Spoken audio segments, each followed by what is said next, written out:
每年11月，澳門有一個盛事就係格蘭披治大賽車。呢個活動咧吸引咗唔少中外遊客嚟到澳門。呢段紀錄片咧係真實咁樣記錄咗1970年第17屆大賽車嘅情況。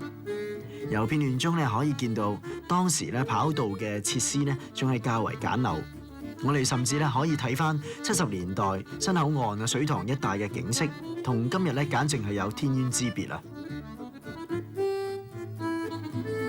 澳門嘅賽車係始自1954年嘅，當時由澳門市政廳秘書施家路同埋香港嘅賽車會嘅保羅兩個人咧合力創辦。幾十年前嘅跑道咧就喺新口岸松山一帶嘅馬路上面嘅，咁固然冇今時今日嘅跑道咁平坦咁靚啦。舊日唔少嘅路段咧仲係泥路添，看台咧係用臨時搭出嚟嘅竹棚。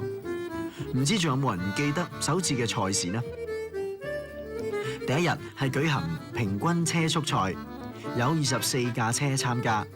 理智嘅19號車咧就係攞第一，不過成績咧就未公佈。第二日舉行格蘭披治大賽，15架車參加。嘉華路揸海船牌2型係奪得咗殊榮。老一輩嘅澳門人咧對臘腸仔咧仲印象深刻㗎。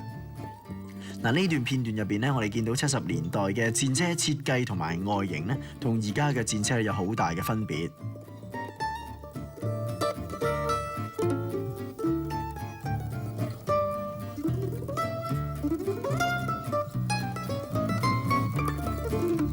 當時嘅舊看台咧就係位於今日嘅金蓮花廣場附近，而東望洋跑道全長3.8英里，係世界公認嘅充滿刺激嘅跑道。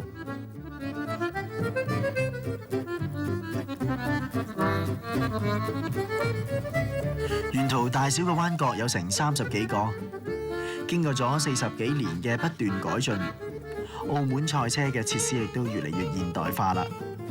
而呢一項嘅賽事亦都係正式列入咗國際性嘅賽事。